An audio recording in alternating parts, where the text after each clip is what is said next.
sometimes not. But I'm not sure that this one was even worth saving.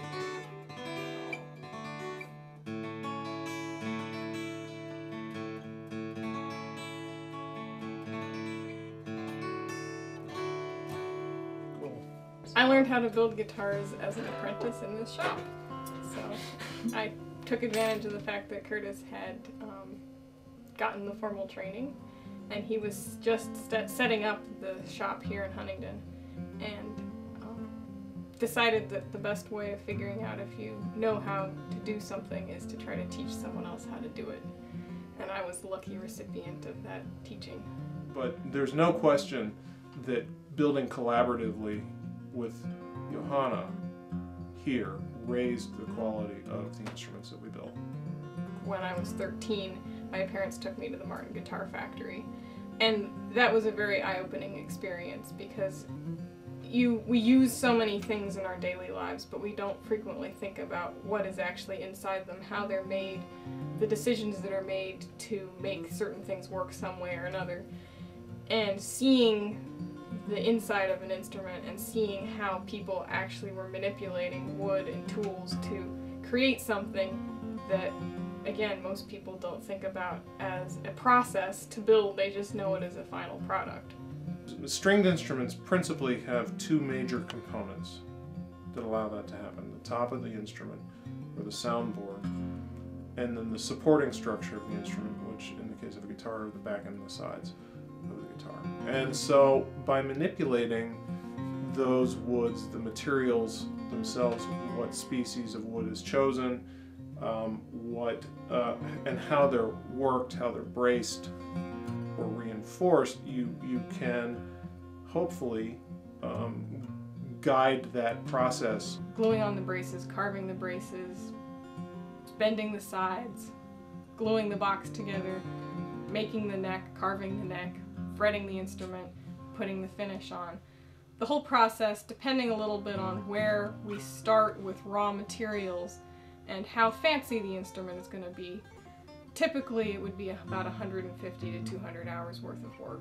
We use measurements to figure out what we're going to start with, but it really comes down to what looks good. We also use chisels and other small hand tools to remove wood from the braces.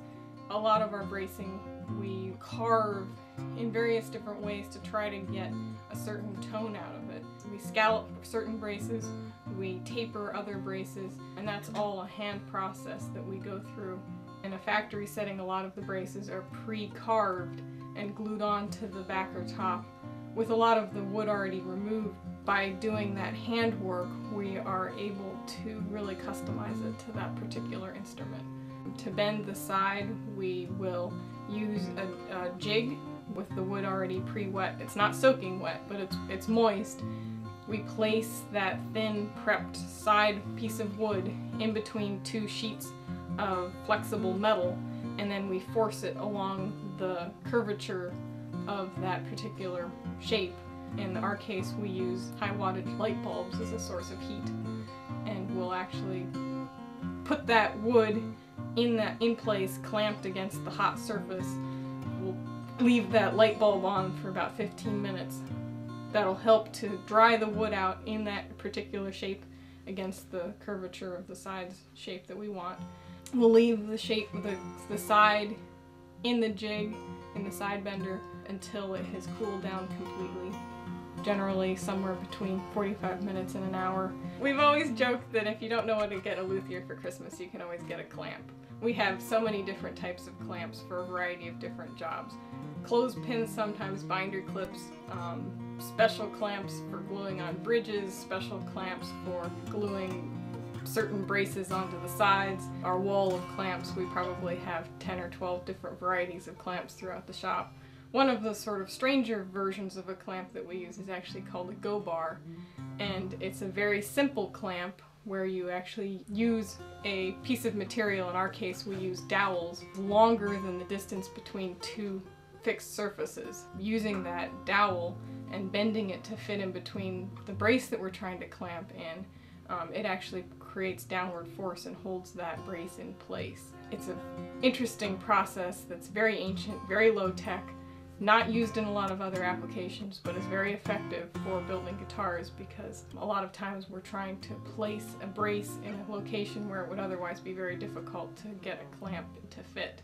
The world of luthiery is predominantly men. There are very few successful women luthiers who are making a business building guitars. Frequently, when we've had clients here in the building looking at instruments, it's her input in that aesthetic world that ends up working and winning the day and producing the instrument that clients tend to be happy with. There's no question about whether she brings substantial skill in her own right, even though I'm the one that was formally trained to build instruments. She has picked up on basically anything and everything that I was ever trained to do, and frequently has been the one to actually take it the next step and improve the techniques. So I'm the hack, really.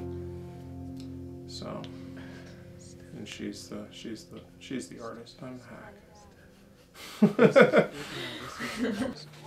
Isn't it purty?